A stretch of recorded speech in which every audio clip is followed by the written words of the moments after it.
Hi, my name's Alison Smith. I am the head performance coach at Burton-on-Trent Tennis Club. Um, I've been here for 14 years now, I think. I got into coaching. I played professionally on the WTA Tour for 7 years, and then I went straight into coaching.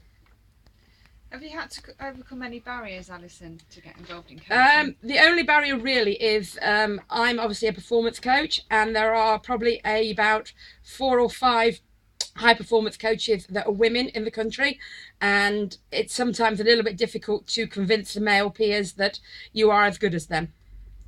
And how do you learn as a coach? We have to be what you call LTA licensed, which is an accreditation scheme run by the LTA. And to do that, we have to attend courses throughout the year to keep our accreditation and do our first aid and everything. So, and obviously we try and book on courses that are relevant to what we are doing. And how about technology? How do you use that in your coaching? We have a Facebook page for our coaching. We also do a lot of video analysis, and we use obviously proper videoing and a hubai, I think, is technique, which is an analysing tool that actually allows you to superimpose professional players next to your pupils and stop, draw lines, and all that sort of stuff. What does a typical coaching session look like?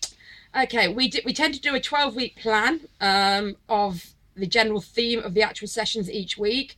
Then we tend to do a warm-up with or without the ball. We do lots of drills, and then we tend to try and do a points-based if there's time. And then we always finish with a fun cool-down to make sure that the kids go off actually having enjoyed themselves as well as worked hard.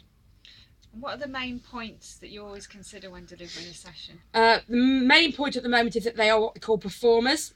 And performers are ruled by the head, the heart, and their athletic ability, which means their will, desire, and athletic ability. And at the end of every session, they are given and asked for a score out of 10 to how they've performed in that way. How do you ensure the participants are always engaged in your session? They are actually scored out of 10 on an effort score that we keep after each session. They're always aware of what is the actual session going to contain, so they know from the beginning to the end exactly what's going to happen. So there's never any question of us standing there and actually not knowing what's happening. Have you embedded learning skills such as numeracy into your sessions? Yeah, there is something called SMART drills, which is a drill done in tennis, which is specific, measurable, agreed, realistic, and timed. And any session you do, you can actually incorporate that way of learning when you're actually doing any drill or any exercise. Is there a drill that always seems to work well for you? Not particularly, because the kids are all very well engaged, but they do like a challenge. So if you give them a challenge to achieve in either a time period or a number, then obviously they really engage in that. Have you engaged with any underrepresented groups? Majorly just really teenage girls who can be very reluctant to do any form of exercise. So we actually engaged in doing some cardio tennis with them, which is a specific workout for tennis, and it's got nothing to do with their technical ability. So they just seem to enjoy actually just, running around and hitting the ball however hard they wanted to. How do you recruit participants to the club?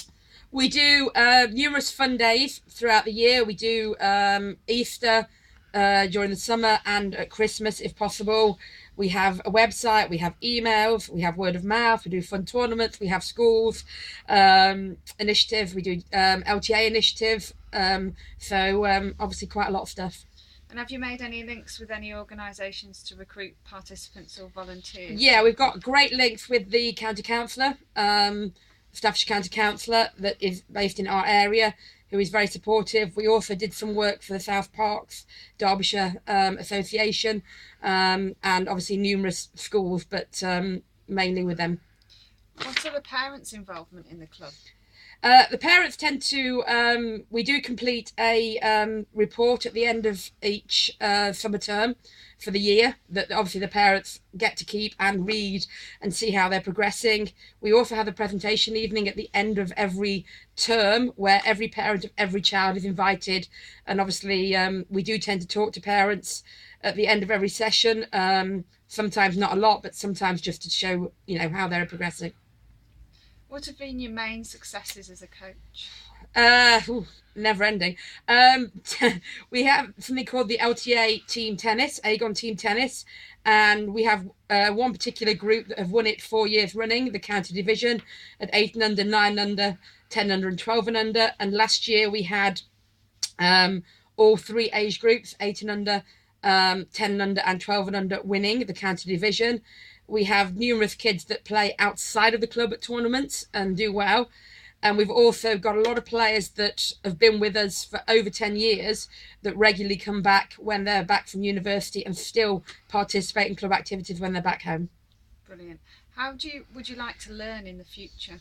For me, it's very important that I learn from peers and people that I respect, to obviously go on courses that I'm invited to go on, to actually learn what their practices are, what their sessions are, what their little tidbits which are very, very important, and go to tournaments, not on sort of the tour, but actually at a lower level, to again see how they perform. What are some of the biggest challenges you've had, and how have you overcome these? Probably the biggest challenge is that there's a perception that tennis is always used about the racket. And tennis nowadays is not about the racket, it's about the athlete. And a lot of parents still believe that unless you've got a racket in your hand, you're not playing tennis. And the expectations of parents obviously is unfortunately not the same as what our expectations are. And we have to believe that we have the confidence in what we're doing, that it is the right thing, and they are succeeding, working with the parents, but trying to educate them and understand that this is the way it's done now. Brilliant, thank you.